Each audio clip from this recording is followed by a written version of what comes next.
Pengakuan Welber Jardim berkorban demi lambang Garuda di dada. Evaluasi yang perlu dilakukan timnas U19 meski bantai Filipina. STY cetak rekor baru di Asia Tenggara. Simak informasi selengkapnya sebagai berikut.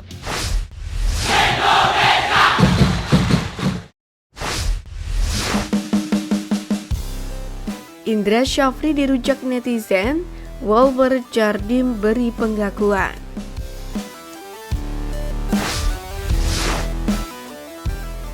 Kemenangan telak timnas Indonesia U19 atas Filipina tak sepenuhnya menjadi momen gembira bagi sang pelatih Indra Syafri. Hal itu bermula ketika ia mencadangkan dua pemain keturunan Jens Raven dan Welber Jardim. Sebagaimana diketahui pada laga tersebut, keduanya sama-sama masuk sebagai pemain pengganti di babak kedua. Indra Syafri lebih memilih mengandalkan Arkan Kakak dan Vigo Dennis. Meski pada babak pertama mampu mencetak 4 gol, namun Kakak terlihat buntu di depan gawang. Dan Vigo Dennis terlihat kurang maksimal mengatur ritme pertandingan. Sementara itu masuknya Jens Raven dan Welber Jardim mampu mengubah jalannya pertandingan. Meski hanya masuk sebagai pemain pengganti, Raven mampu berkontribusi lewat pergerakan dan finishingnya yang tajam. Sedangkan Welber Jardim terlihat nyaman memainkan bola di lini tengah. Sontak hal tersebut mengundang reaksi warganet tanah air. Sejak line up diturunkan, banyak yang menyayangkan keputusan Indra Syafri. Hal itu terlihat dari komentar dalam unggahan akun Instagram resmi Timnas Indonesia. Kendati demikian, Welber Jardim sendiri tampak legowo dengan keputusan tersebut. Pemain berdarah Brasil itu pernah menegaskan akan memberikan segala kemampuannya jika mendapatkan kepercayaan dari pelatih. Welber Jardim sendiri menilai dirinya hanya perlu bekerja maksimal untuk skuad Garuda.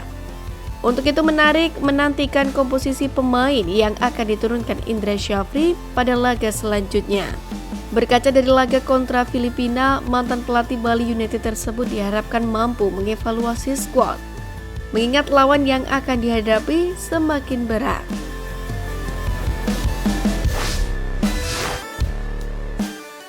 Evaluasi yang perlu dilakukan timnas U19 meski bantai Filipina.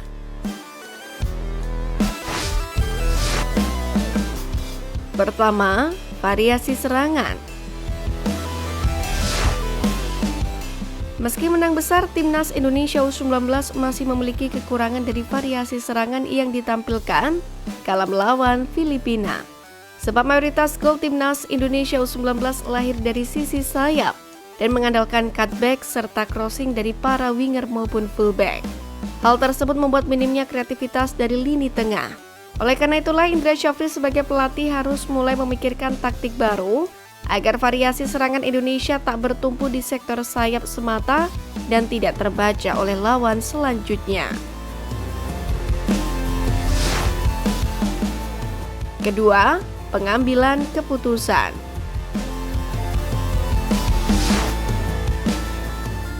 Di laga kontra Filipina, para pemain timnas Indonesia U19 masih memiliki kekurangan dalam pengambilan keputusan atau decision making saat menguasai bola.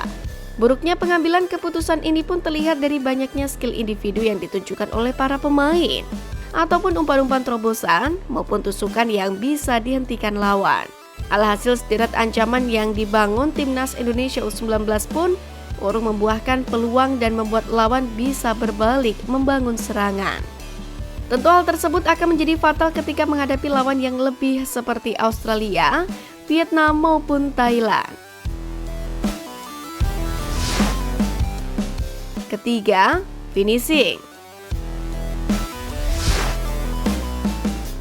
Lagi-lagi finishing atau penyelesaian akhir masih menjadi PR besar bagi timnas Indonesia, entah itu tim senior maupun kelompok umur. Meski berhasil mencetak setengah lusin gol ke gawang Filipina, timnas Indonesia U19 sejatinya bisa saja menang lebih besar karena memiliki sederet peluang emas yang bisa berbuah gol. Tercatat timnas Indonesia U19 memiliki 8 tembakan off target dari sederet peluang itu sehingga gagal meraih kemenangan yang lebih besar atas Filipina. Arkan Kakak pun menjadi pemain yang paling banyak membuang peluang di depan gawang.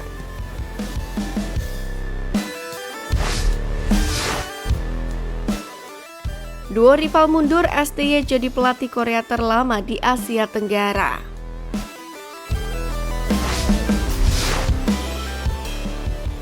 Fakta menarik datang dari pelatih timnas senior Sintayong yang bisa mengarungi kerasnya sepak bola Asia Tenggara di antara kolega Koreanya. Sebagaimana diketahui, negeri gingseng sempat menjadi eksportir terpercaya untuk urusan melatih timnas di region ASEAN. Mula-mula Park Hang-seo yang merevolusi sepak bola Vietnam sejak ditunjuk pada 2017. Ia membawa timnas Vietnam menjuarai Piala AFF 2018, lolos ke final Piala Asia U23 2019, serta melaju ke putaran ketiga kualifikasi Piala Dunia 2022. Sontak saja PSSI merespon hal tersebut dengan menunjuk Sintayong yang didaratkan ke Jakarta pada Januari 2020, yakni untuk melatih timnas Indonesia yang lama tenggelam. Dengan segala proses, Coach Shin pun bisa mengubah wajah tim Garuda dari peringkat FIFA 170. Timnas Indonesia pun lolos ke final Piala AFF 2020, menembus putaran ketiga kualifikasi Piala Dunia 2026, dan merengsek ke ranking FIFA 134. Setelah Vietnam dan Indonesia, giliran Malaysia yang ikut tren menunjuk pelatih asal Korea Selatan. Kim Pan-gon resmi menjabat pelatih timnas Malaysia per Januari 2022. Kim Pan-gon yang sebelumnya menjabat sebagai wakil presiden KFA diharapkan bisa bertahan lama seperti Park Hang-seo maupun STY. Namun kenyataan berbicara lain, Kim Pan-gon justru menjadi nama yang paling cepat menyerah. Pengunduran diri itu terjadi hanya setelah 2,5 tahun sejak ia menjadi pelatih Harimau Malaya. Ia pun tidak memenuhi kontrak bersama FAM yang sejatinya masih berlangsung hingga Desember 2025 mendatang. Adapun Park Hang-seo pamit dari Vietnam karena kontraknya habis pada Januari 2023 lalu. Saat meninggalkan Vietnam, ia bekerja di negeri itu dalam durasi 5 tahun 3 bulan. Durasi dua rival tersebut dikalahkan oleh Sintayong jika bertahan hingga kontraknya berakhir pada 2027. Sintayong akan melewati rekor Park Hang-seo saat putaran ketiga kualifikasi Piala Dunia 2026 berakhir pada Juni tahun depan. Dengan bertahan hingga 2027, Sintayong pun akan menjadi pelatih timnas Indonesia selama 8 tahun.